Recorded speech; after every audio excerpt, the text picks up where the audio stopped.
Good afternoon from Miami. This is Dr. John Bennett, broadcasting for Neurosurgical TV. I got the wrong background. I got to change it. Anyways, we're pleasured with the honor of having Dr. Ibrahim Sabaya, well-known Jordanian neurosurgery educator. He's going to give a presentation today on primary intracerebral lymphoma, personal neurosurgical series. And welcome, Dr. Sabaya. Thank you very much indeed. And again, I say good morning, good afternoon, good evening, wherever you are. My name is Ibrahim Sabah, and we are transmitting from Amman, from the Farah Medical Campus in Amman, Jordan.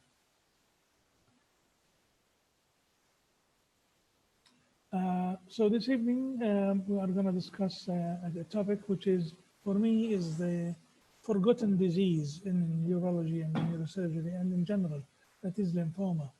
And as a neurosurgeon, I'm going to talk about the primary lymphomas of the central nervous system. This is the black iris, the symbol of Jordan. And I'm going to discuss the primary CNS lymphoma and give you a brief look into the personal microsurgical series that I had. We will take it from the clinical, radiological, operative, and pathological correlation. So, central nervous system lymphoma in general. You can see this specimen shows this region here. Central nervous system lymphoma could be a B cell, could be T cell lymphoma, could be a large anaplastic cell lymphoma, or Burkitt's lymphoma. And these lymphomas are either Hodgkin or non-Hodgkin. They can affect the immunocompetent and the immunodeficient. Of course, in the past, immunodeficient was much more, and there was surge of cases in the 80s and 90s with the introduction of AIDS, immunodeficiency. Whether this is acquired or congenital, whether it is immunosuppression, is just the same. If you are immunodeficient, then you would get the disease, lymphoma in general. And lymphoma is the commonistic tumor in the AIDS patients. So all the studies, you could see the primary CNS lymphoma in the immunodeficient, but with the treatment that has been given to the AIDS patients, the new studies are showing there's increasing numbers of immunocompetent. In fact, 2 or 3 new series which I looked at shows that the immunocompetent patients are now more affected than the immunodeficient. So this is a picture of a primary central nervous system lymphoma developing de novo, i.e. not in a patient with AIDS or immunosuppression. And this is AIDS patient developing these lesions. And this patient developing lymphoma as a post-transplant where people are put under immunosuppression. If we look at the CNS involvement, it's either a primary CNS lymphoma, that's why we call it PCNS lymphoma, primary CNS lymphoma, or secondary. Now, primary means that the only structure that is affected is the CNS. There's no systemic disease.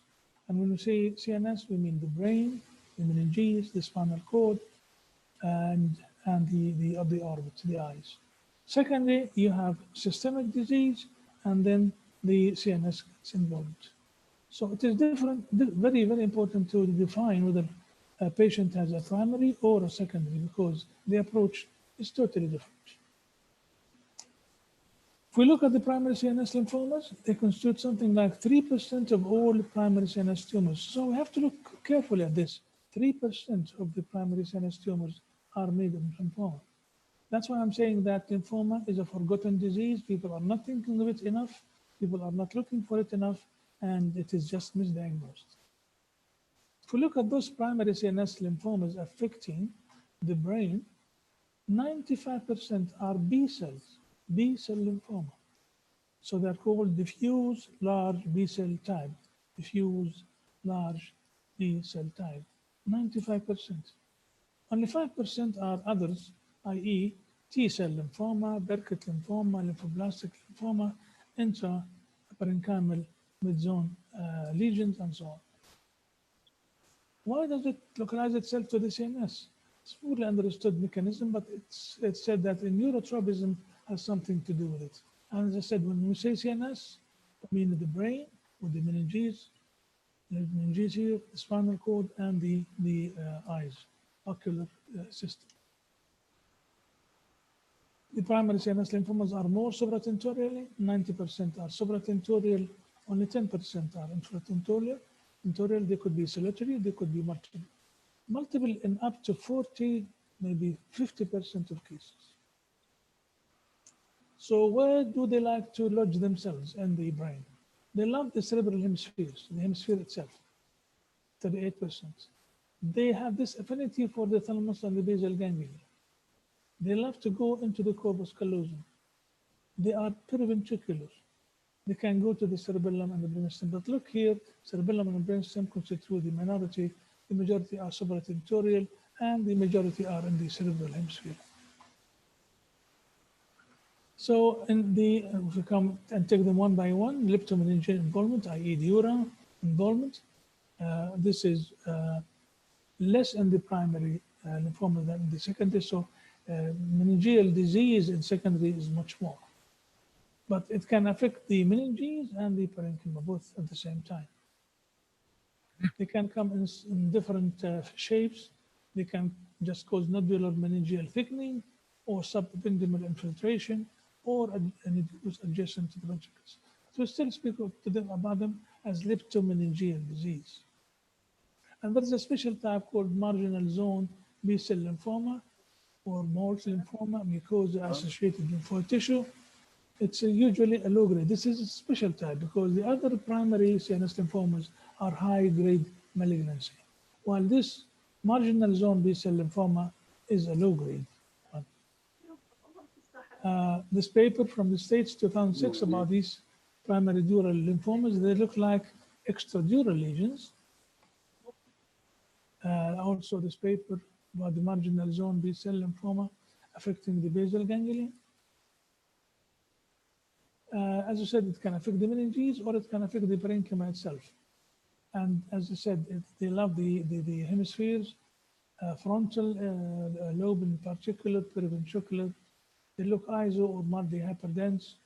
There's homogeneous enhancement associated with edema. And sometimes they represent like ring enhancement lesions. And that would impose a very important differential diagnosis issue. So as you see, these are parenchymal lesions in a lymphoma, in the parenchyma itself. And it happens that these 4 cases are my cases. They can affect the corpus callosum, as I said, here they are involving the corpus callosum, so they are affecting the midline commissures. They could be intraventricular, and here you go into the differential diagnosis of intraventricular lesion. They may have subependymal spread. Look at this. Subependymal. They can affect the choroid plexus, like in this paper, back in 2008. Choroid plexus, B-cell lymphoma. They can affect the pineal gland lymphoma. They can, as I said, affect the eyes, ocular. So ocular involvement in patients with the primary CNS lymphoma. This patient has this primary CNS lymphoma, and he has, or these patients would have diffuse vitreous opacity and subretinal infiltration, intraocular lymphoma, as you can see here in this fundus. And look at this, optic OCT has been involved. So they say, if you think a primary CNS lymphoma, think ocular. Look into the eyes of the patient, examine him properly, because the eyes are affected in something like 10-15% of cases. Orbital lymphoma can be there. It's one of the differential diagnoses of orbital lesions. This is a primary CNS lymphoma affecting the optic nerve. This is from Japan. You can see it can be easily misdiagnosed as pituitary tumor or hamartoma or optic nerve glioma or whatever. So again, insisting on the fact or the message I wanted to be taken home that these lymphomas goes into differential diagnosis of any CNS lesion, and one should think of them in every single case, whether it is dural, parenchymal, or whatever. Can it affect the spinal cord? Yes, it's only 1% of cases, and they love this junction, cervicothoracic. They could be extradural, it could be intradural, it could be intramedullary. One case from India showing this involvement of the cord like this, like transverse myelitis or like intramedullary tumor. What about the histology? And here, when I discuss this, I'm going to ask for the help of my colleagues. I hope they are here, Dr. Annab and Dr. Abu Farsakh. I will call upon them, and I hope they will be there. So if you do these slides, you would see sheets of large to medium-sized lymphoid cells with irregular nuclei, coarse chromatin, and small nuclei. But that is not enough. You need to do the whole spectrum of immunostaining. And we in Jordan here have been doing this for decades over decades. GFAP, cytokeratin, CD3, CD10, CD20, CD56. And we do B-cell markers here, as we said. B-cell markers CD19, CD20, and CD79A are important for these lymphomas. Leukocyte common antigen, NSE, synaptophysin, IgM, BCL2. This is a new one. We've been doing it also. And of course, the Ki67, and you can see here, this is a highly malignant tumor. So in addition to the study of the slides, you need to do these immunostaining as a whole.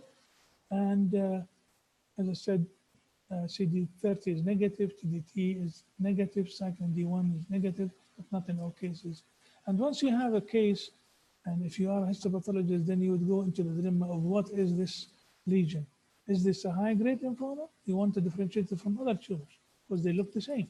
Is it lymphoma? Is it sarcoma? Is it a neuroectodermal tumor? Is it high-grade glioma? And if you settle to say, well, this is a lymphoma, not sarcoma, then you would go into, again, is this a diffuse large cell? Is this a Burkitt lymphoma? Is this anaplastic? Is this lymphoblastic? Or any mantle cell type? So there are features to differentiate between the two. And here, if any of my colleagues are around, Dr. Annab or Dr. Farsakh, please can you join us? Are you there? I'm here, Dr. Ibrahim. So go ahead, please. Can you tell us more about these histology features? Thank you, Dr. Ibrahim Sbeh. My name is Ala Addasi. I'm a medical oncologist and hematologist. And I've used to see these patients from both sides, from the neuro-oncology side and from the lymphoma side. This is a fascinating disease. As you have discussed, most CNS are B-cell lymphomas, and most of them would fall in the diffuse large B-cell lymphoma category. I'm talking at the primary type affecting the brain, as opposed to secondary extending from elsewhere in the body. Now, diffuse large B-cell lymphoma can happen de novo as a primary sense lymphoma. It can happen as a secondary involvement from other sides of the body. Burkitt lymphoma is notorious to infect the CNS, and therefore Burkitt's lymphoma is integral in all the CNS, all the Burkitt lymphoma treatment algorithms. Anaplastic large cell lymphoma can definitely affect the CNS. Lymphoblastic lymphoma, or ALL, again is notorious to affect the CNS, and in the treatment algorithm of those lymphomas, leukemias, CNS prophylaxis is integral in this. Now, mantle cell lymphoma rarely involves the CNS either de novo or secondarily. For primary CNS lymphoma, that is CNS lymphoma that is not second involvement of other lymphoma in the body, Sclerosis lymphoma or primary lymphoblastic lymphoma or primary mantle cell lymphoma.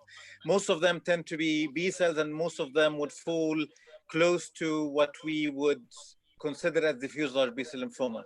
Though in the most recent WHO classification, as Dr. Hussam, of course, would rectify right now, CNS lymphoma is a category on its own, regardless of the actual subtypes.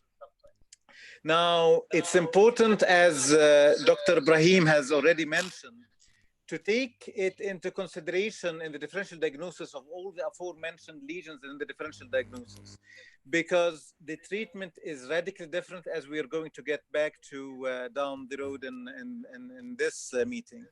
And it's important not to give these patients with CNS lesions steroids, as is the habit in ER physicians, because you will basically melt down the lesion, and it will be extremely difficult later on to ascertain with certainty the actual subtype that we're dealing with.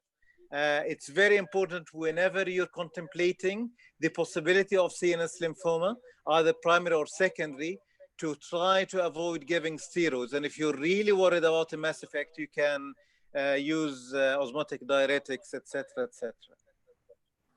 Okay, now we'll allude to this also later on during the presentation. Any one of the, of course, that was Dr. Ala. Hi, Dr. Ibrahim. I'm Dr. Hussam Abu Farsakh. I'm an American board certified pathologist. I work with Dr. Ibrahim over a decade on the different neuropathologies. And the lymphomas in particular, it's not enough just to call it lymphoma. You have to really subtype it, because the oncologist treatment depends very much on the actual name that you will give for subtype of the lymphoma. If it is large cell lymphoma, we have to exclude, we have to prove whether it is large B-cell lymphoma or anaplastic lymphoma. In that, we have to do ALK protein and CD30, or we have to do to exclude not to be granulocytic sarcoma, which is a part of leukemia that can happen in the brain. All these things, the morphology can actually mimic each other very much in lymphomas, and the only way to tell them apart beside morphology is to do an extensive panel of immunohistochemistry. That's why in lymphoma we usually are very generous in doing immunohistochemistry. We do about 15 to 20 immune staining to really subtype the lymphoma to the exact type, so the patient can get the proper treatment. As Dr. Ala Addasi alluded, that this can be primary CNS lymphoma or can be part of the systemic disease lymphoma. It's very important to really, with your immune staining, to verify this feature, whether it's primary or secondary, along with the clinical presentation. Thank you. Thank you, Dr. Farsakh. So the first one was Dr. Ala Addasi, medical oncologist, and our friend Dr. Abu Farsakh is the histopathologist, American boarded. Is Dr. Hassan Annab around? Yes, I'm here. Would you please give us a few ideas about the histopathology of these lymphomas and your experience with them? Well, I don't think I can add much to what have been said. We are lucky nowadays that we have this panel of immune markers that would enable us to subclassify all types of lymphoma with ease. Actually, if you perform this large panel of immune markers, I have to say that the most common type of lymphomas that we encounter in the brain is diffuse large B-cell lymphoma. This is my experience. And now in the orbit, actually, I have seen quite a few examples of marginal zone lymphoma, which is probably more common than, this is my experience, but it could be that diffuse large B-cell lymphoma is also a common presentation in the orbit. Otherwise, I don't have much to add. This is a standard procedure now that we perform immunohistochemical markers on all lymphomas in the brain and everywhere else. Thank you, Dr. Hassan. If I may comment upon the point mentioned by our dear colleague, Dr. Annab, definitely orbital lymphomas, the most common orbital lymphoma one would see would be marginal zone lymphoma. There's no question about it. For the sake of the audience that are not, that may not be accustomed to dealing with lymphomas in this region, I have to emphasize that orbital lymphomas per se have absolutely nothing to do with ocular lymphoma, either primarily or as part of CNS lymphoma. Orbit is a different compartment with a whole different approach to treatment. And I totally agree. The most common orbital lymphoma one would see would be marginal lymphoma. We do see diffuse large B-cell lymphoma in that part. Though, in addition, orbital lymphoma per se does not necessarily, if it does not involve any paranasal sinuses around it, does not necessarily warrant even CNS prophylaxis. Unless it's Burkitt, which is very rare in that region, or diffuse large B-cell lymphoma with high enough risk features to warrant CNS prophylaxis. It's extraordinary to see the difference in behavior between the orbit and the ocular, which is part of the CNS, as everybody in this audience knows. Thank you, Ala, very much indeed. We will proceed now, and we'll speak something about the presentation. The HIV related is different from the HIV not related. In young patients, the HIV related is young group, while the competent patients are 60 and above. So the immunocompetent is older than the immunodeficient. And the males to females is 1.5 to 1, it's just the majority of males, unfortunately for us. Now, this is the presentation here is different from the usual lymphomas. These points here that I want to mention are that these. John, there is some interference with the noise. John. Okay. Patients do not present like usual lymphomas with fever, weight loss, or night sweats. Don't expect to see that. You may see it, but don't expect to see it in every patient. Seizures in these cases, although they are space-occupying lesions, seizures are less common than other brain tumors. They can present like hemorrhagic stroke. I've been talking recently to our senior neurologist, Dr. Maurice Dahdaleh, and he told me that he sees many of these cases of lymphomas presenting like hemorrhagic stroke. So beware of that. This is a paper from Qatar and USA. Paper also in the world of neurosurgery, a growing intracerebral hemorrhage. So see the increase in the amount of hemorrhage inside the lymphoma.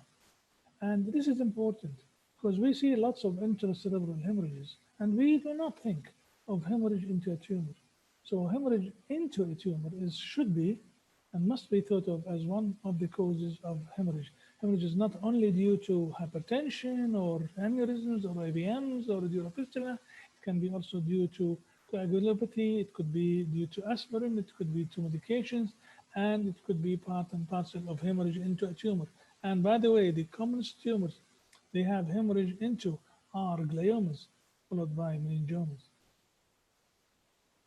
This also paper presenting as acute massive intracerebral hemorrhage from South Korea. Again, intramural hemorrhage from Japan, published in World Neurosurgery. So hemorrhage is a feature of these tumors, though it is not that common, something like maybe 2 to 3% of cases of primary CNS lymphoma can present like a bleed. Let's look at the imaging. How do they look on images? MRI or CT scan, often ring enhancing, and we said 10 to 20%, you have to remember this. And you have to do spinal MRI if you just cannot do LP, and this part to make sure that you don't have spinal lesions. So this is the usual features of the MRI in various sequences, and in the diffusion, there is the restriction because these are highly malignant tumors, and they will have some restriction or major restriction. Various features, various sequences of lymphoma on MRI. That's how they look on the FLAIR. They have good take of the contrast. So they enhance homogeneously with the contrast enhancement. But look at the shape. They have this funny shape, bizarre. I developed this idea about them. When the shape is bizarre, think of lymphoma. I just developed this notion. Significant edema can be associated with them. So edema is not only the abscess and the glioma and the meningioma, they could be also part of lymphomas. They can have a satellite lesion like this, make you suspicious. Sometimes they have this incomplete ring enhancement, and that brings to you the differential diagnosis of multiple sclerosis. As I said, on diffusion, there is definite restriction. These are highly malignant tumors. They could be multifocal. And again, here you'll go into differential diagnosis of multifocal lesions. We'll come to that. But it's uncommon to see necrosis or calcification in them. You may see something like lymphomatosis. It's everywhere in the brain, in the meninges, in the ventricles. And there's a special type of this lymphoma, the intravascular angiocentric lymphoma. They grow inside the blood vessels like this. This is from the book of Anne Osborne. This is a new paper, 2018, new radiological features of lymphomatosis cerebri. So you can see it's everywhere in the CNS. This new paper, 2017, about the new MRR perfusion features. And again, you can see the lesions and how they look in various sequences and on diffusion. Another case. So a new insight into how you can differentiate these lesions from the others. As we said, the first point is this a lymphoma? You have to differentiate it from other lesions. And once you define this is lymphoma, then there's another line that you should go into. Again, new insight into these MRIs of these lesions. Is there any value for PET scan? The answer is yes, especially when you have a tumor recurrence. And do we have recurrence in lymphomas? Yes, the recurrence is high with the treatment of primary CNS lymphoma. So the PET scan would help you recognizing the tumor recurrence. Other cases of tumor recurrence diagnosed by PET scan. So PET scan is a useful tool in our armamentarium against these malignant lesions. So here we have to really stop and think, pause and think. What's the differential diagnosis of these lesions? One would say, oh, it's look like a funny lesion and it's everywhere, so it has to be lymphoma. You'll change your mind after a few slides. A glioma, multicentric glioma, look at this. It looks like a lymphoma. This is one case of mine, 60-year-old male patient with this funny multicentric lesions. Could it be multiple lymphoma or multicentric glioma? Liponeurocytoma. I had 2 cases in my career, and they look funny, and they were not lymphomas. They were liponeurocytoma. Germinoma, patient of mine from Iraq, 15-year-old. Look at this. Germinoma. Subependymal giant astrocytoma, and we published our series about this Jordanian family with this subependymal giant astrocytoma, because this is a favorite site for the lymphomas. This was not a lymphoma, this was a subependymal giant cell astrocytoma in 3 siblings in 1 Jordanian family. Cavernomas, they can be multiple, and usually they have this Hispanic predilection. They come more in Hispanic genders. Small blood vessel disease, cerebrovascular disease, they can present like a lymphoma. So lymphoma can present like a stroke or like a bleed, and also can be misdiagnosed with a small vessel disease. It's a dilemma in diagnosis. Infarct and ischemia, just the same. Metastasis, multiple metastasis. You would think of multiplicity, lymphoma should be in the cards. Cysticercosis. Toxoplasmosis, and toxoplasmosis is common in AIDS patients. And the lymphoma is the commonest tumor there. Brain abscesses, especially nocardia, especially in patients with heart disease, they present with these multiple brain abscesses. Tuberculosis, and in the Middle East, it's very common in Yemen and in Turkey and in other Middle Eastern countries. Sarcoidosis, multiple lesions. like tuberculosis, acute demyelinating encephalopathy, Jacob-Fitzgerald disease, Langerhans histocytosis, multiple lesions. People don't think of Langerhans except affecting the skull. It can affect everywhere. Supracellular, it can affect the parenchyma, supratentorial and infratentorial. Encephalitis in all its spectrum, whether it is HIV positive or otherwise. Leukoencephalopathy, which I mentioned. Multiple sclerosis, and we have seen cases of lymphoma presenting with incomplete ring enhancement like this in multiple sclerosis, especially the so-called tumefactive type of multiple sclerosis. They look like tumors. And this is very, very important paper, again, a recent publication 2016 about demyelination preceding the diagnosis of lymphoma. So you diagnose a patient as having a demyelinating disease, and then you discover that this is not a demyelinating disease, this was a lymphoma. And this is such a case. These lesions were diagnosed as MS, and they were followed, they increased in size, increased more in size, they had to take them out, and they turned out to be a lymphoma.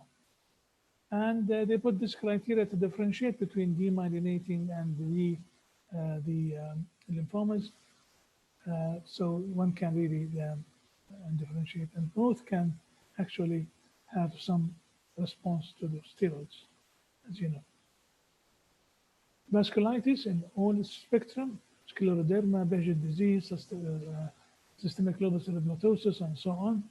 Look at these lesions. They look like lesions that we have seen in lymphomas.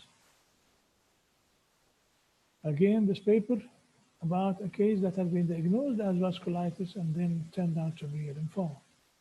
So lymphoma should be in the differential diagnosis of any intracranial lesions. We have to think of it every time we see a case. So how would you... May I, Professor Sbeh, yeah, please, just please, interject here? Yeah. May I just echo what you have just graciously said? These are actual cases, and the message for the audience is the importance of always thinking of this rare entity, primary cystic lymphoma, at the back of one's mind whenever one is encountering any of these lesions. It's important to emphasize that lesions like what looks like MS, what looks like demyelination, what looks like vasculitis, what looks like sarcoid, entities that would classically be treated with steroids, at least as part of the regimen, with radical improvement. If we do not have actual pathological diagnosis of these entities, these patients with primary cystic lymphoma would be simply missed, and they would be doomed to a course of recurrence that we never know the etiology of, particularly that the masquerading disorders like vasculitides, like demyelinating disorders, like MS, etc., are actually known to recur and to actually ultimately cause the demise of patients when not treated. It's very important to always take into account at the back of one's mind the possibility of such a rare diagnosis, even when it presents in unclassical modes of presentation. Thank you. That was Dr. Ala Addasi, medical oncologist in Amman, Jordan. We'll proceed. The diagnosis and the staging of these cases. So the stages that we do all kind of investigations and trying to reach to diagnosis, biopsies, CSF studies, ophthalmological examinations, images, bone marrow, and so on. We want to stage these diseases. And now start with the physical examination. And Dr. Ala Addasi would always mention that people are shy now to examine the testes or to examine the genitalia of patients because this is not important nowadays with the imaging, new imaging that we have. It's nonsense. We have to go into details. We have to look into the nails and subangular areas and into the genitalia and so on and so forth. And examination of testes is a very important part of the examination in cases of lymphomas. Don't forget the ophthalmological part. If you think primary CNS lymphoma, think ocular. So images include brain and ear sinuses, the spine, chest CT, abdomen CT, PET scan, ultrasound of testes, the whole spine to make sure that you don't have spinal lesions or job metastasis, or something else that would make you change your diagnosis. Chest and abdomen and pelvis CT, complete CBC, KFT, liver function test, viral serology, and you may need to do bone marrow, and you, as we said, you need to do tumor markers, and in case of HIV related, you have to do HIV and hepatitis screen. Tumor markers would include CEA, beta HCG, CA19-9, PSA, CA15.3, CA125, alpha-fetoprotein, beta human coronary gonadotrophins, and so on and so forth. CSF analysis is of paramount importance, the routine CSF analysis, and the gram stain, the anti-toxoplasma, the acid-fast bacilli, the viruses, the oligoclonal banding. Picture of a CSF cytology where one see lymphocytes in the CSF. So you may need to do the biopsy to confirm the diagnosis, including vitrectomy and retinal biopsy. So you have to establish the diagnosis before you start your treatment.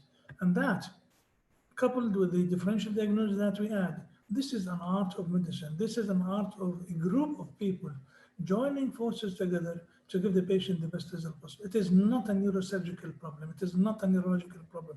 It's not oncology problem or radiology problem. It is a problem of all of us to make a team who can look into depth into these patients and give them the best treatment. So the first question is, this is a lymphoma? And we discuss the differential diagnosis. And once we go to that, then what is the treatment? So is this a lymphoma? We confirm the diagnosis. Is this a primary or secondary lymphoma? And if a primary, what should we do? As I said, I'm not going to dwell into the secondary lymphomas. The topic for tonight is a primary CNS lymphoma. Let's spell it from the very beginning. Chemotherapy is the main line of treatment. Radiation has very little to do, and surgery has very little to do. Chemotherapy is the treatment. Let me discuss. So standard of care is chemotherapy, with or without intrathecal chemotherapy, with or without radiotherapy as a whole brain radiation. The chemotherapy here is combined modality therapy, radiation with chemo, and look at the 2-year survival rate is 43 to 73, overall survival is 37 months. We're still dealing with the malignancy, high degree malignancy. Methotrexate is the main thing, it is the main chemotherapeutic agent, and you need those chemotherapeutic agents that can cross the blood-brain barrier and can give you the best result. Ala, if you are there, can you enlighten us of what is the best chemotherapy for these lymphomas? Ala? Thank you, Professor Sbeh. The single most important agent in the treatment of CNS lymphoma, primary CNS lymphoma, is methotrexate. And the important thing is delivering methotrexate at enough doses systematically that we are comfortable of it penetrating the blood-brain barrier. And the mainstay of this would be methotrexate in excess of 3 grams per meter squared. Now, it had been studied up to the dose of 8 grams per meter squared in primary CNS lymphoma. And the idea is the more methotrexate you give, the better. Methotrexate less than 3 grams per meter squared as single agent is probably not going to be equally efficacious. Other agents, apart from the agents mentioned on the slide that have really importance in this field, would be cytarabine and thiotepa, either sequential with methotrexate or in combination with methotrexate, as in the case of the matrix regimen, for example. Rituximab, which traditionally is not thought of as an agent that would penetrate the blood-brain barrier, has been shown to actually add to the efficacy of these agents when used in combination with methotrexate or methotrexate Aracy, etc. Now, the regimens used for the treatment of this rare lymphoma are complex. Now, to summarize a very difficult area of the medical literature, oncological literature, suffice it to say the following. One, the cornerstone is high-dose methotrexate. Two, you always try to delay radiotherapy or avoid it altogether as much as possible, because primary CNS lymphoma is particularly susceptible to developing neurocognitive disorders long-term. And you are thinking of the sequelae of radiotherapy long-term much more than what you would expect from radiating the brain with other primary brain tumors, like gliomas, be they high-grade or low-grade gliomas. For low-grade gliomas, when we radiate the brain and we follow them up for years, we really don't see the same amount of neurocognitive impairment that patients with primary CNS lymphoma develop, either because they received radiotherapy first line or because they received radiotherapy following a methotrexate-based regimen. And the neurocognitive impairment they would get and the encephalomalacia that they would get down the road is actually much worse than the disease. Patients might be cured of the primary CNS lymphoma, and they would end up being incontinent, ataxic, and demented. They actually would be much better off dead of the disease. Allah, can you hear me? I'm sorry? Can you hear me? Allah? I can hear you. Can you hear me? Yeah, can you unmute your Can you hear me? video, because we don't see you. If you just unmute your video, then we can see you. We hear you, but we don't see you. Yeah, we're not seeing your So this is You can't see me? no. We can. Well, hear you're you. not losing much. Imagine a black beard, glasses, black beret. That would be me. But it just just needs a click on the screen that you had can. something to show. But I guess. Let me see. Stop video. Start video. Can you see me now? Not yet. No. Can you see me now? No. Can you see me now? Okay, imagine a Che Guevara-like figure with a beret, glasses, and a beard. All in black. We will see you at the end of the presentation. We'll bring you in. So you want to add anything more on the chemotherapy? Yes. So the goal. So methotrexate, we try to delay radiotherapy as much as possible. Sure. We resort to radiotherapy when we give it. It is important to remember that giving methotrexate after radiotherapy carries a huge toxicity. For patients who failed methotrexate and they relapse, we can repeat methotrexate again. For those who failed methotrexate and radiotherapy, we can use agents like high-dose cytarabine, thiotapa. We can resort to autologous bone marrow transplantation. We can use temozolomide and the like down the road. The best chance for treatment is the first time around, using methotrexate at high enough doses for enough period of time. One famous protocol, the NCI protocol, would give 8 grams per meter squared every 2 weeks for up to for a little bit more than a year if they attain CR in an adequate fashion. If they don't attain CR after that duration, we would radiate the foci of residual disease. If they recur after the radiotherapy and methotrexate, we can resort to things like high-dose Aracy. Matrix regimen that would give Aracy with thiotapa to the methotrexate. The downside of this is that you decrease the dose of radiotherapy, you decrease the dose density, intensity, and you limit your options after radiotherapy because you would have burned 3 cards before the radiotherapy: the methotrexate, the thiotapa, and the cytarabine.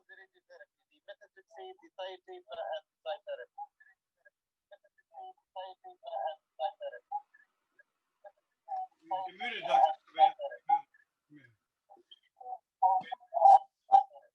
I'm sorry, you're muted there.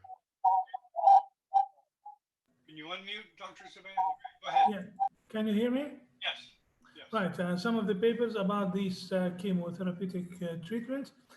This paper showing this comprehensive approach to the diagnosis and treatment of a newly diagnosed primary CNS lymphomas at the diagnosis and after completion of the chemotherapy.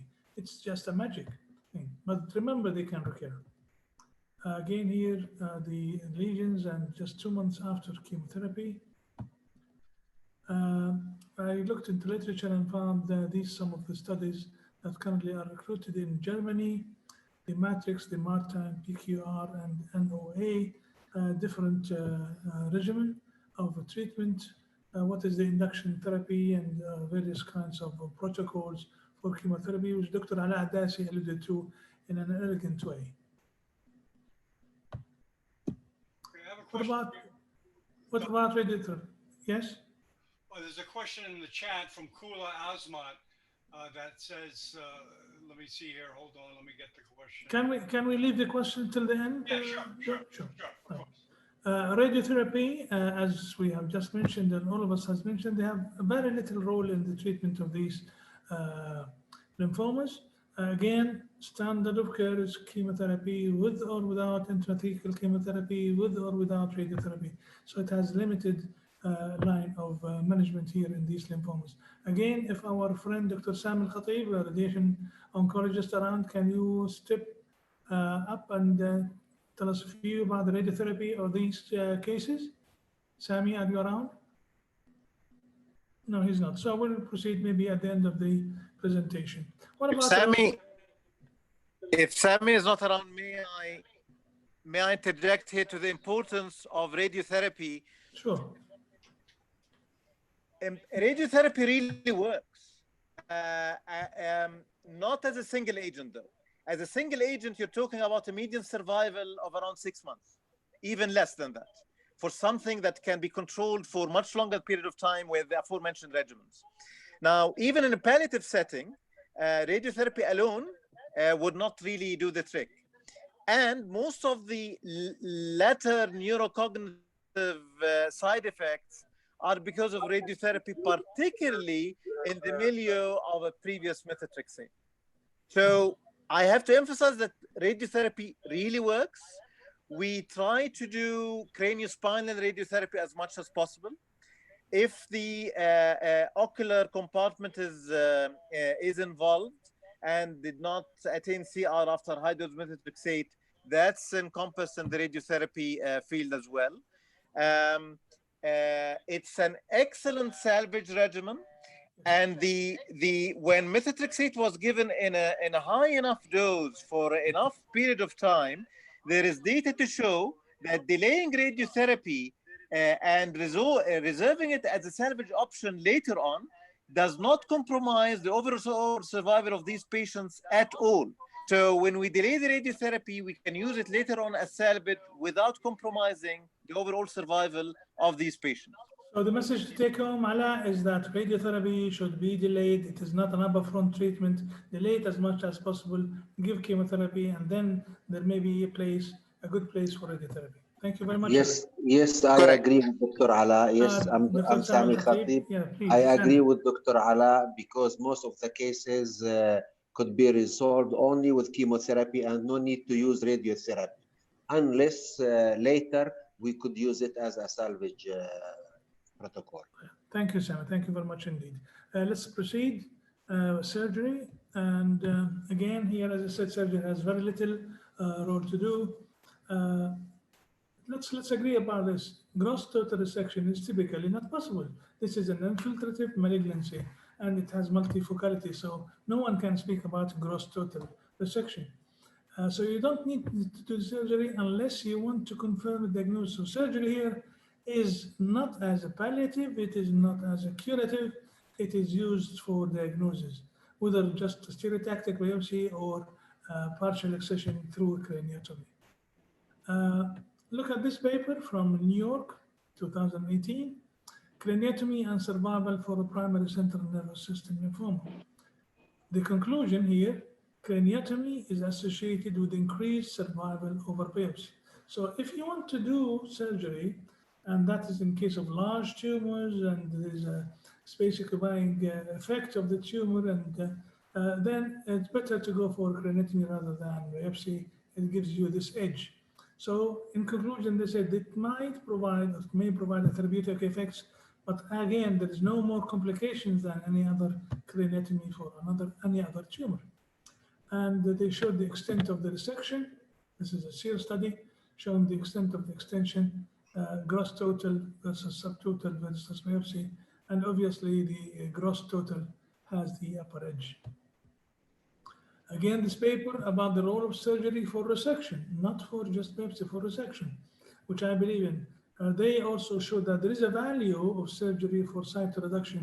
That is, if you don't have a diagnosis, or if the patient is going off, if he's rapidly deteriorating and there is a mass effect, then you would go for surgery as such. So surgery for lymphoma, for cytoreduction, and they have published this paper about the progression-free survival. It increased in gross total resection than in biopsy. The complete line here is the complete resection. So it has this edge on others. The overall survival improved in gross total. Again, here it improved. Can somebody please switch off his microphone because we are hearing so many voices? So can you unmute yourselves? And this is the recent publications. We are talking about 2012, 2015, and so on. And they say there is a positive additive effect of surgery. They are supporting the subtotal or gross total resection. Again, this should be taken from case to case. You have to weigh the advantages versus disadvantages and to make the correct choice. Again, this paper from Germany, 2017, about the surgical removal of these tumors. Safety of resection for a primary central nervous system. We just discussed that. So let's come to the steroids, which Dr. Ala Addasi alluded to. Remember that it is not good news that steroids would actually mill the lesion, because if you mill the lesion, then you will not get any advantage of doing biopsy. So if you are suspecting a CNS lymphoma, avoid steroids. This is very important. Somebody may jump and say, okay, if the patient is deteriorating, what should I do? Use other measures like mannitol, like Lasix, whatever. Or if the patient is really going off, then you have no other choice than to give steroids, then give it. But avoid it as much as possible because it does interfere with the diagnosis. So look at this. If you give steroids, neuroimaging regression will be there in 40% of cases. How is that? Because it will cause lymphocytolysis, it will decrease the edema, so you are happy. But you have actually masked the lesion and we've lost the chance to know the exact diagnosis. So it should not be given before biopsy. Biopsy becomes non-diagnostic because of cell lysis. We cannot confirm or support this view more than this, me and Alan.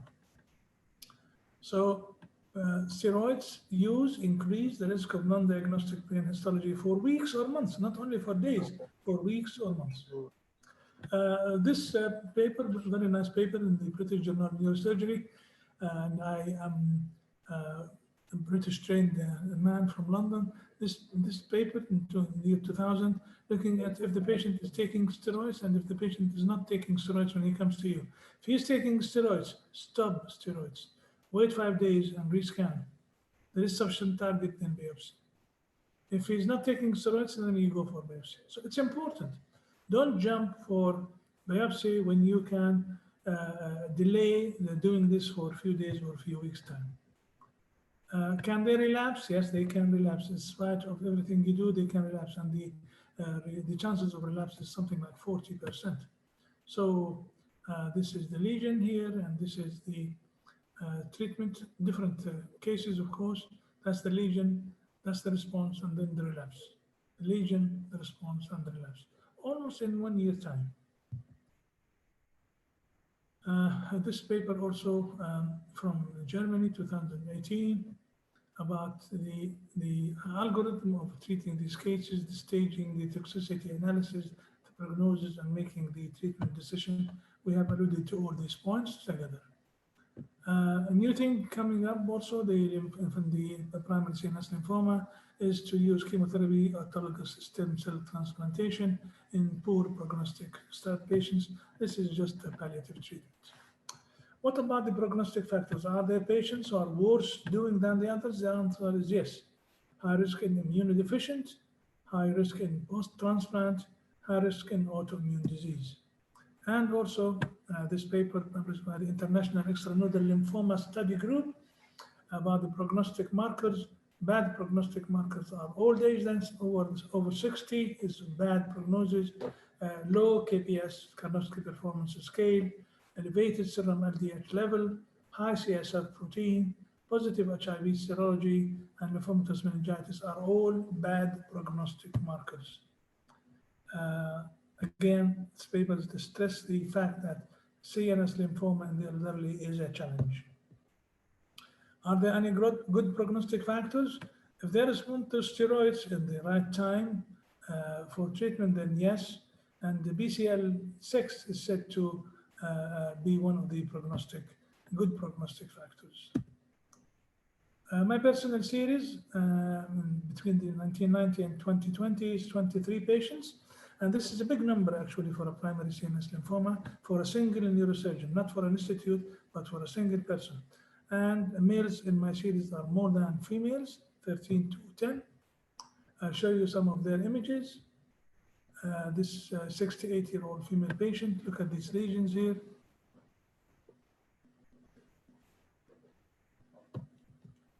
And this 45-year-old female patient, also look at these lesions. And they deserve the differential diagnosis that we put to you. 57-year-old female patient with this lesion. You can see there is another lesion there, multiple. And this lady, 67 female patient with these lesions here. Again, as I said, they love the corpus callosum and the periventricular areas. This 52-year-old male patient with this lesion, which is just compressing the fourth ventricle. And this is the perfusion showing restriction. This patient, I think, came from Yemen with this lesion, with this edema, and so on. So the images here are fascinating, and you should think of all the spectrum of pathology there. So people are used to just think of one or two pathologies, and this is reflected on the reports of the radiopathologist, of the radiologist, of the neuroradiologist, just giving you one or two options to diagnose. We should mention the at least the 10 suspected lesions that can come in that area. Now I'll show you some cases with videos. This 55-year-old male patient with this frontal tumor, as I said, they love the parenchymal brain, they love the frontal lobe, and this is post-op, but this is without a video. This lady will show you the video. This is a 71-year-old female patient who came from the Gulf area with this lesion associated with extensive edema. This is pre-op, and this is the video. Again, the idea of showing the video, it's a straightforward surgery, is just to show you what kind of tissues that one gets from these tumors. They just look like any glioma, like any intraparenchymal lesion. So you can see the edema causing bulging of the gyri, and just move within this lesion. So you come to the lesion and you can see this is a gelatinous kind of lesion with no good plane of cleavage, but you can actually feel the difference between the normal tissues and the normal brain. Sucker sometimes doesn't apply, so you use the ultrasonic aspirator, and this is the cavity. Okay, so this is the kind of material that we sent for the pathologist to look at. This is the post-op, and she did well. Of course, she was also treated with chemotherapy. Again, this patient, 37-year-old male physician, actually, he's a surgeon. He had difficulty using or holding the cell phone in his left hand or hand, and he usually dropped it, and he came to us with this kind of lesion. as you can see, again, associated with a lot of edema. We've done all the tests for him. There is no systemic disease. There is no lymphoma in his body. There is no need, nothing to think of except to go for biopsy. And as I said, I believe in going for excision biopsy other than just biopsy. So we'll show you the video. Again,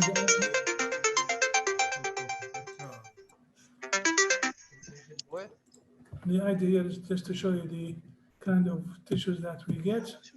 You can actually differentiate the brain from, you can see it's gelatinous, it's not a normal brain tissue. So you go and excise it and try to stay in whatever kind of cleavage you can find. And here you would depend on how you feel your sucker. Sucker has a feeling for the normal brain and for the abnormal brain. So here we are. You can actually hold it and try to go around it. Remember, you are in a very important area of the brain. Of course, here we use the navigation to make sure that we are all right. This is the cavity and so on. Okay.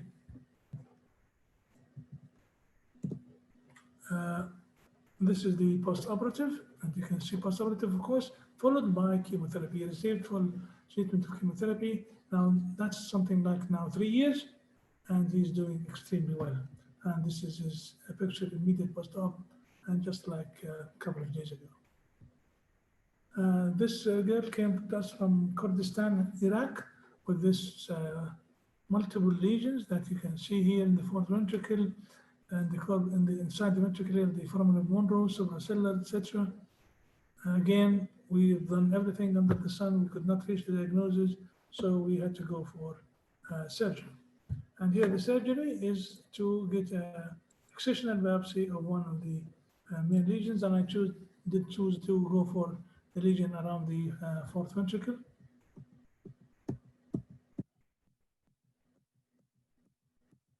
You can see here we are looking at the fourth ventricle, and this is the lesion, which is within the inferior vernus.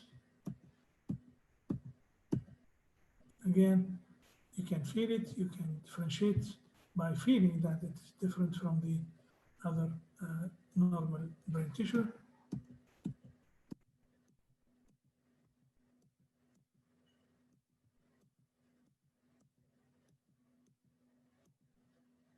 All right.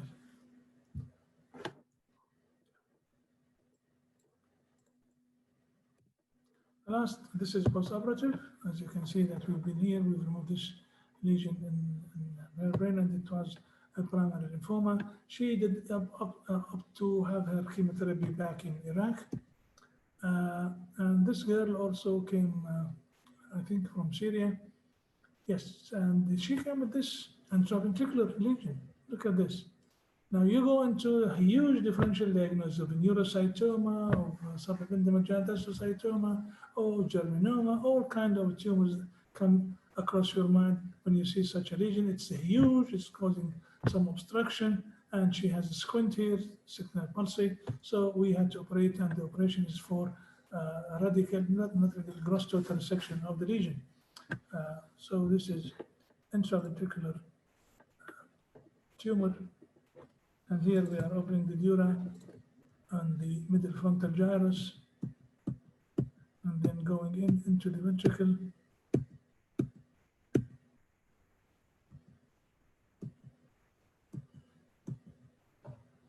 Using the ultrasonic aspirator.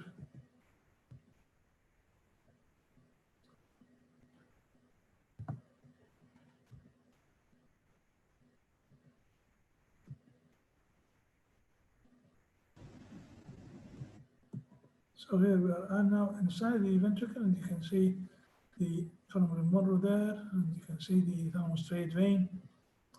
Preserving these structures are important, especially the thalamostriate vein. And then we go more anterior, just adjacent to the caudate nucleus. And again, you can differentiate the caudate from the tumor.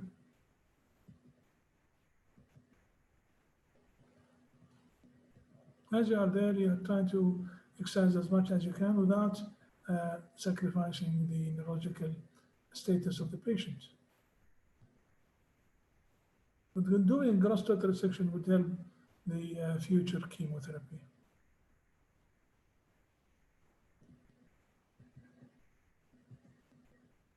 So here you are, you can see the inside of the ventricle, from the more was open, and we have done gross total resection. So this is the immediate post-op, and we do immediate. When I say immediate, this means the following morning. So just a few hours, 10 hours maybe, or 15 hours after surgery. And this is the long follow-up after chemotherapy. There's no lesion, and this has been there.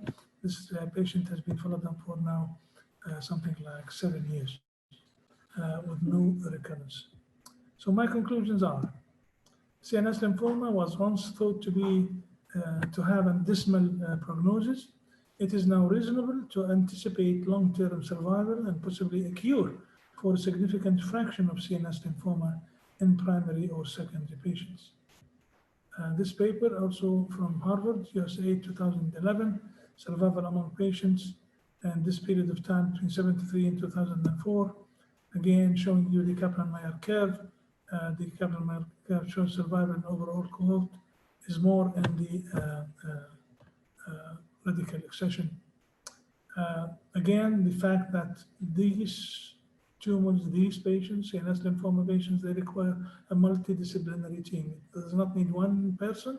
It's a team of workers who are diligent workers who know each other, who understand each other, who work together for the benefit of the patient, hematology, oncology, neurology, neurosurgery, neuropsychiatry, ophthalmology, pathology, and radiation oncology. With this, I finish, and the floor is open for any comments or questions. John? I'm sorry? We finished. Okay, very good. Thank you, Dr. Sabea. I'm sorry, I was doing some administrative stuff. Okay, the floor is open now for comments or questions. There's one question I'll start off with. Now we can see Dr. Ala Addasi as he described himself as a Che Guevara figure with his beret. So it's good to see you, Ala. We heard your opinions. It's nice to see you with us. Also, I can see Dr. Hassan Annab, Dr. Sam Khatib, and Dr. Bafarsakh. So all are welcome. We're open for any questions or suggestions or comments. Yeah, Ahmed Al-Jaradi asks, in such large tumors, do you use lumbar drain? And if yes, how much CSF should be drained? We should not be putting any lumbar drain. Lumbar drain is contraindicated in these patients. They have a space occupying lesion and they would herniate immediately when you put your needle in the lumbar theca. So it is totally contraindicated. Okay, thank you. Okay, Kula Azmat asks, and we should first confirm it with DW images and MRS as biopsy. It can be lethal if we do it on vasculitis. Well, yes, one should not go for biopsy unless it is needed. If you can diagnose without it, go ahead, but you have to be almost certain of your diagnosis. If not, then you have to do biopsy. Sometimes you can't do the biopsy because of the location of the lesion, but sometimes you need to take that biopsy and take the risk with it. Okay, and more comments or questions from the panel?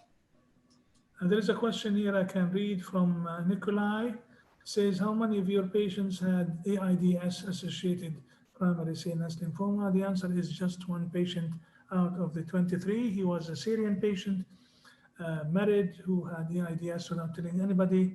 And he presented to us with a spinal tumor that turned out to be toxoplasmosis, and he had lymphoma in his brain.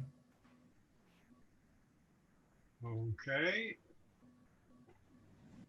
Okay, more comments, questions before we,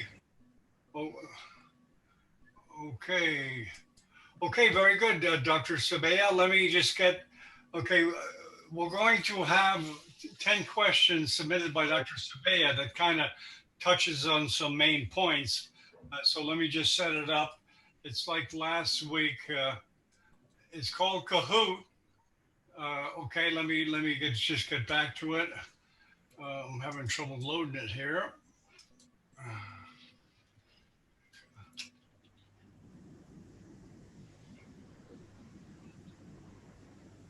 May I have a question here meanwhile? Yeah, surely. Go ahead. Professor Speich, do you believe that the data that you have presented about the correlation between extensive resection and survival, now, as you very well know, it's very difficult to make sense of such data because the post-operative treatment was not standardized. I mean, the only way to answer this question, as you very well know, is to prospectively randomize patients about whom you have the suspicion to either obtaining a biopsy or performing an optimal resection if that's feasible, and then standardize the post-operative treatment, assigning them to the most important prognostic features, namely age and performance status. This trial was never done and will never be done with such a disease.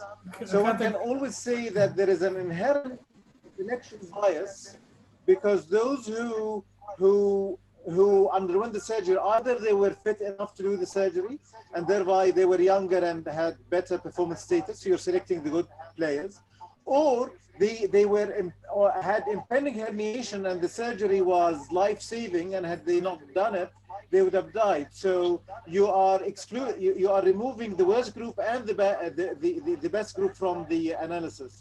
It's hard to make sense of this. So I was interested to hear your perspective.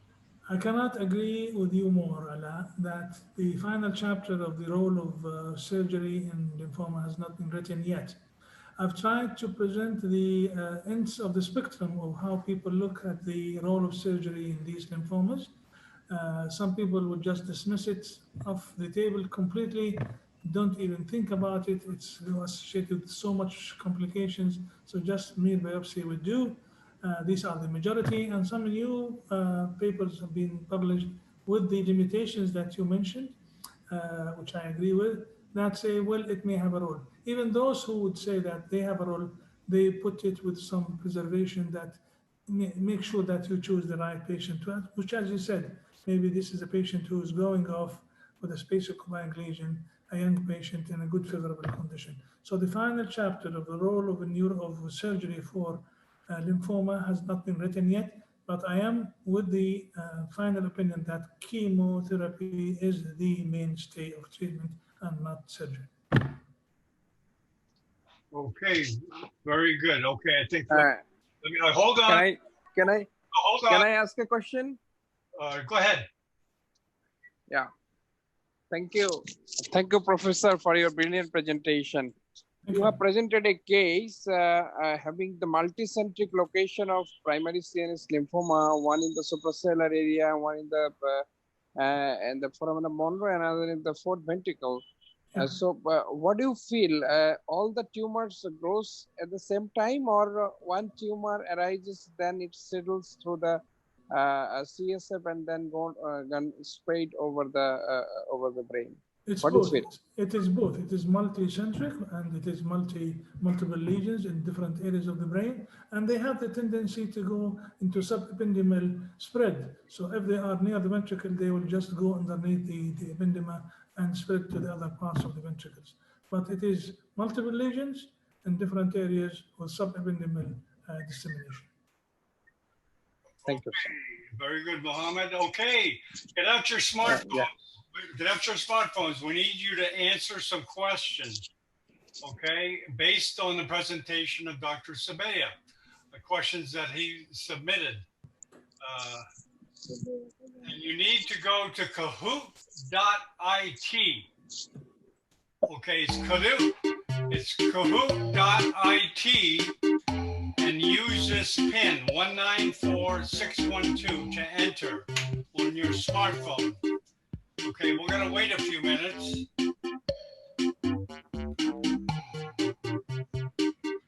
Okay, wait for players to join.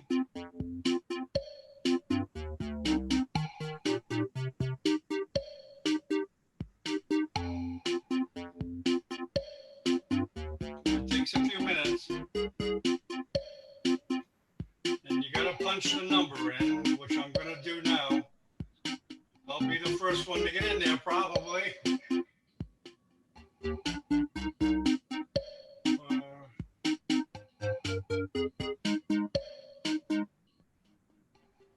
I hate to play alone. Okay, we got 2, 3, 4. Excellent, excellent. Okay, maybe a couple of more to get in.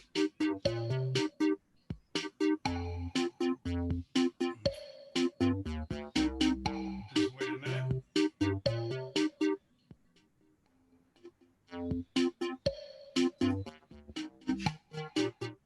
Okay, 1, 2, 3, 4, 5. That's good.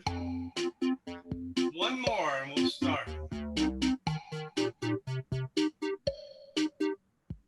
And we don't track what you write, you vote. Okay, why don't we go ahead? Okay, here we go. Okay, 6. Just answer with the color. Okay, they're gonna be self-explanatory, okay?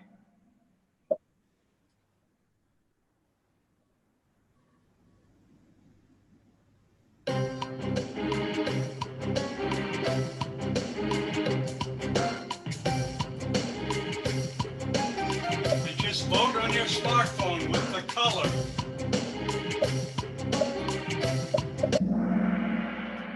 Okay, by far the moderate. What do you say, Dr. Sabeh? Is that accurate? No, it is high actually. It's not moderate, it's high. And that's why these patients should be looked after by a very good team to give them the best chance possible. So there is a high recurrence rate even with the proper treatment. Okay, very good. That's a good teaching point. Next question.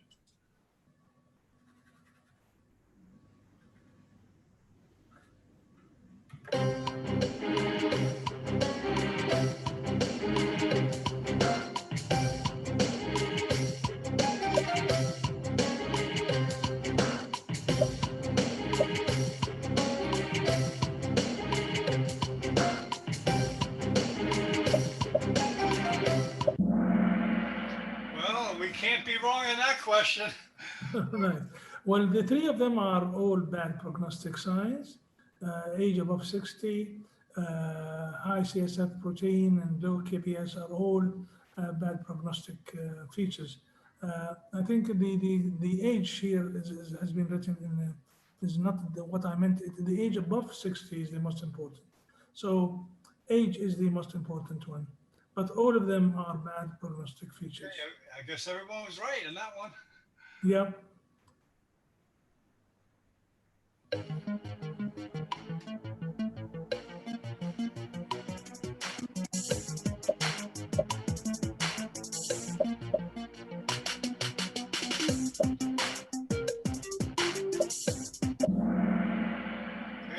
are we correct on that? Majority periventricular?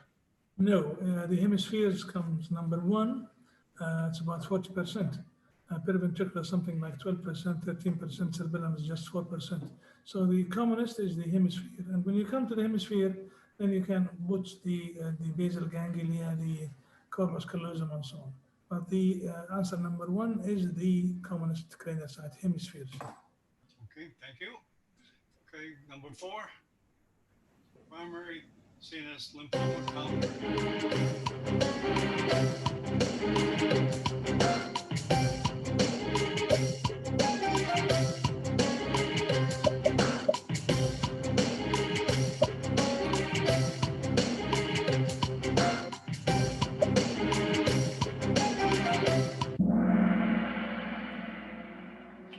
Well, we read on that one. Right. Immunodeficient is much more, but I have to refer to the old cases or old papers published that it was more definitely in immunodeficient patients in the 80s and 90s, but the tide is now changing. We have increased number in the immunocompetent patients, but still immunodeficient is more. So the majority choose the right answer. Okay, very good. Next one, number 5. Primary CNS lymphoma, incidence of hemorrhage.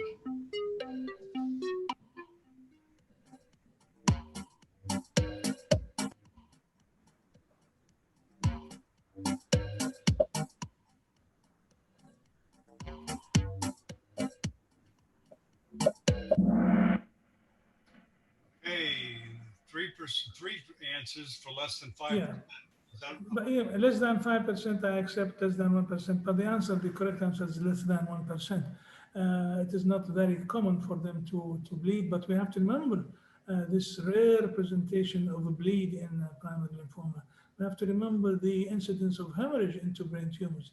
People don't think of them as a cause of hemorrhage. Only thing that they think of is hemorrhage. They think of hypertension, AVM, and aneurysm. And usually you read reports like there is no aneurysm, no AVM on the images. This is not enough. You have to think in the whole spectrum of the hemorrhage intracranially. And one of them, unfortunately, is the drug effect like cocaine and heroin and so on.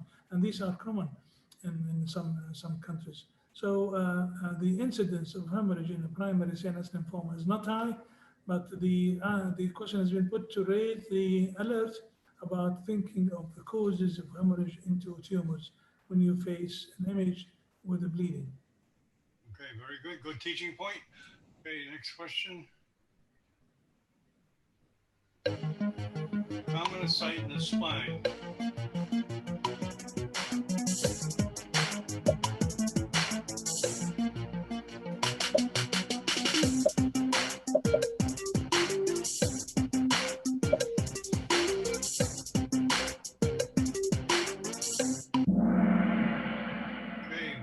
Said cervical.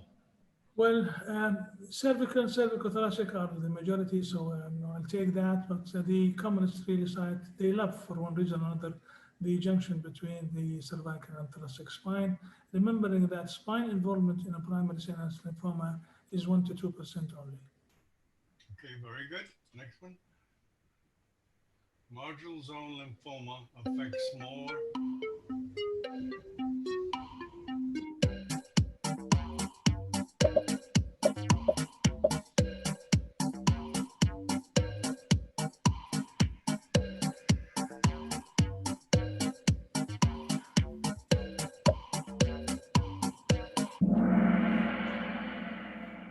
Correct choice. It affects more the meninges, but it can affect the brain, it can affect intraventricular, but it's called marginal zone because it is at the edge and it affects the meninges more. And as Dr. Ala Addasi alluded to, it also can affect the orbit. Very good. Thank you. What are we seeing?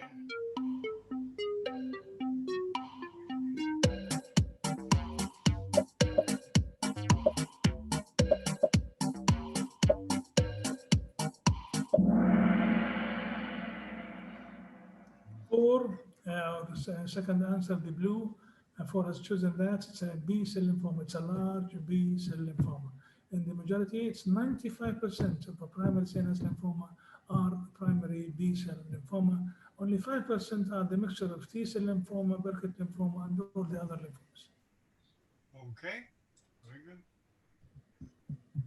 Primary CNS lymphoma, role of surgery.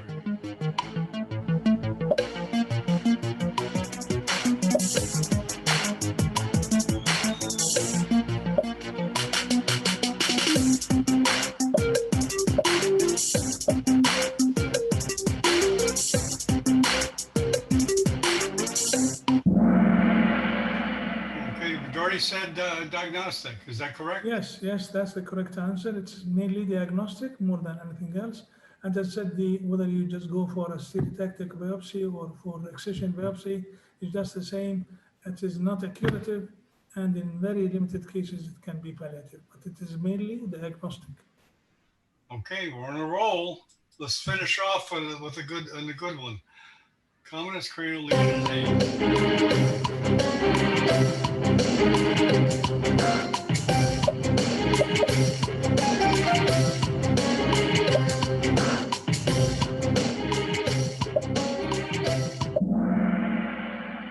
Lymphoma, are we close? Lymphoma is correct. It's the commonest tumor in the AIDS patients. And as I alluded to before, that the surge of AIDS in the 80s and 90s, and I was actually in England training in neurosurgery at that period of time, there was a surge of cases that we have seen with the intracranial manifestations of AIDS. So lymphoma, all of these, toxoplasmosis, encephalitis, you name it, are manifestations of AIDS, but the commonest is lymphoma. Very good. We finished off fast. I was going to say we need to watch the video again. Repeat the test. Okay, thank you, Dr. Surveyor, and thank you for the pathologist that came, the input we had from the pathologist and the other members of the panel. And do you have a topic for the next Wednesday, Doc? Yeah, I will speak. Can I ask our pathologist, Dr. Hassan, are you there? Can you unmute yourself? Sorry? Yeah, can I ask you a question? Yes. What sort of advice you would give young neurosurgeons of how to send the specimen to you if they have a brain tumor? What should they don't do? Things that they must not do. Well, the first thing is what you have mentioned earlier, that you should not give steroids to the patient before you get an obtain a biopsy. And the second thing is, well, at least this is the practice in my institution, is that they send the biopsies for frozen section, which is very good. And I do touch imprints on almost every case. And touch imprints actually are very helpful for the diagnosis of lymphoma and CNS tumors, because you can see the morphology better on touch imprints than in the frozen section itself. So you can give an advice to the neurosurgeon that you probably are dealing with a case of lymphoma, and that will probably mean that he will not proceed and do total gross resection unless it is feasible. So, and then we proceed from there on as usual. We ask for additional tissue for permanent sections, because, you know, the freezing will induce some artifacts in the tissue, and it's better to do frozen section on formalin fixed tissue better to do pathology on formalin fixed tissue, especially if you want to proceed with do immunohistochemistry. What about using the diathermy, or kind of any use of diathermy on the specimen? Yes. Actually, diathermy will ruin the specimen, not just in the brain, and any tissue. When you have diagnostic biopsy, you can go and make so many mistakes when you have a diathermy effect, but it is more significant probably in the brain because of the nature of the brain tissue, and especially if you are dealing with lymphoma.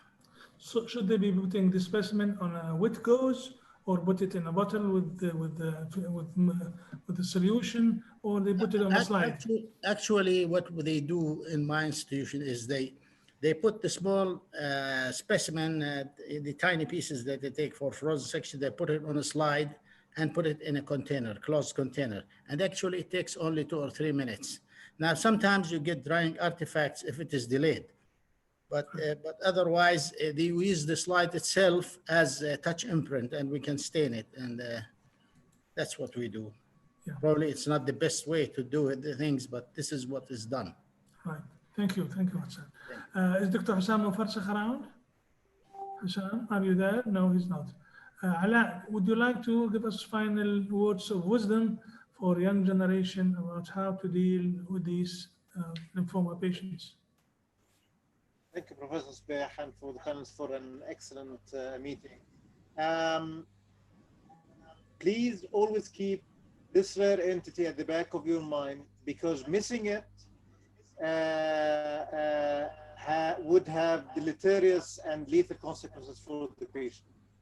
Please do not give steroids before getting the biopsy whenever this diagnosis is entertained, even if it's unlikely, unless it's life-saving. Even if it's life-saving, you can get with osmotic diuresis, etc. Please always make sure that the specimen is read by an experienced pathologist, because you only have one shot at this. Please try to think long-term with these patients. You want to avoid steroids even on treatment, because you want to know if they are attaining CR on the prescribed regimen or no. Please try to delay radiotherapy as much as possible and save it for salvage. And please remember that uncommon presentations of common tumors would mean primary lymphoma. and it can masquerade as all sorts of different disorders. It's a very easy thing to miss. And please remember that if the lesion disappears on steroids or on radiotherapy, this is not a good thing, because these patients will relapse and will relapse with a vengeance. Thank you, Alan. Okay, John, I think there are no more questions. So we thank all the panelists and all our colleagues who participated in their opinions. And next week, I'm going to speak about unusual petrous bone lesions that would be of interest to our pathologists, our ENT colleagues, our general surgeons, our oncologists and radiologists, and so on. Petrous bone lesions, concentrating on cholesterol granuloma lesions.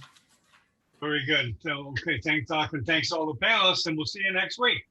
Thank you. Thank you all. Bye-bye. Okay, stop live stream. Thank you.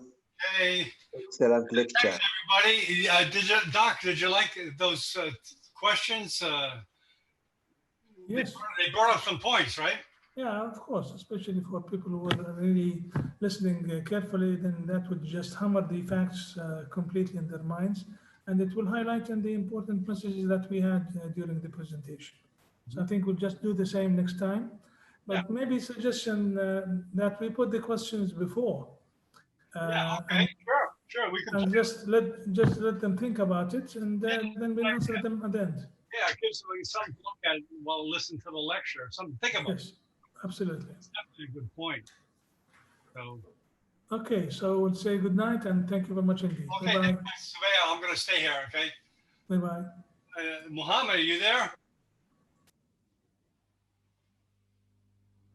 No. Muhammad, are you there? No. Possibly not. Okay, anybody else want to say hello? It's okay. It's a good time to network. Did you guys like that question thing, or you think it was dumb?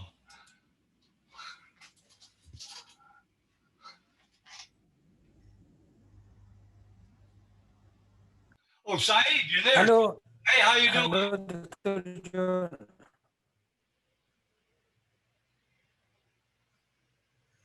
Hey, Saeed, are you there?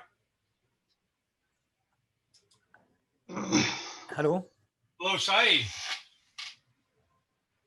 Can you hear me? Saeed, well, I guess you fell off. Hello. Yes, hi. Hi, thank you. Thank you, Dr. John. This nice presentation, nice lecture, and the question is very nice. Thank you very much. Well, you're welcome. Come to anyone you want. We have lots of them. Thank you. You're welcome. Hello, John. Hello, Saeed. Is that Saeed? Are you there? Yes, yes. How are you? Your camera's not working there. Turn your camera on if you can. Do you have a camera? Yeah. Yeah. Oh, there you go. There you go. How you doing? Fine, fine too. Yeah. You enjoyed the lecture, right? Yes, it was very interesting. Great cases, and it was very interesting. In our department, it's very different. We have a small lesion, okay, with the rare case of big lesion as it was presented. Mm-hmm. Yes. You have an interest in neuroanatomy in Africa. That's great. Yes, it's very interesting. Yes. Coincidentally, just happened to be starting a channel, and before you wrote to me this morning, Dr. Amahata, who you will meet from Mozambique, suggested that we start a neuroanatomy channel. So that's what we're going to do. That's what we're going to do. Yes. I'll introduce her to you and get the things rolling. You know, the first way to start things is basically to set a date and a schedule, and then let people volunteer for the different spots. We did it in Bangladesh. Muhammad, are you here? He helped organize it from Bangladesh. We had a structure to it. We sent the schedule out, and we said, we encourage African neurosurgeons or any neurosurgeons to give a neuroanatomy lecture. Yeah, it's interesting. Yes. If you Sure. want to get one, fine. Any neurosurgeon is really qualified to give them. Mhm. Or we'll get other people. But first, I'll put you in touch with Dr. Almahada. But it's not necessary. I know you guys are so damn busy. Mhm. But we'll just take it step by step, and I'll let you know what we're doing. Yeah, sure. Sure. Okay, very good. I show in Platform. excuse me. Did you want to see something in this platform? Nothing. Like I want just to talk about for the ground opening of neuroanatomy. Okay. Yes. Yeah, we've it's had it's for the tentorial and scissor. There's nobody on this subject. Oh, great. If we have. Oh, yeah. If you want to volunteer, that would be excellent. Yes, I'm interested by the subject. Yeah. Okay. Let me get the that schedule up here. Now it's my turn to work and screen share. It's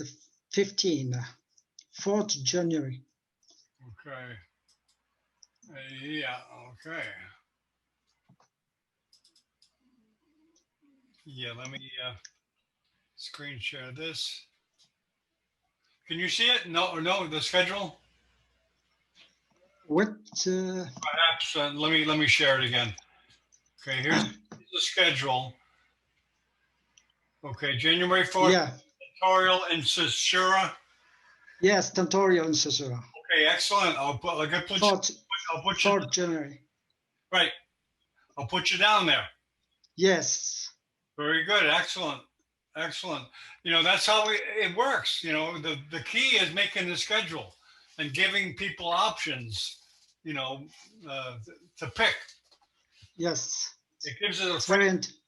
It's not just an idea. It's got structure, and this is what you can do next. Yes, it's interesting. Yes, interesting subjects.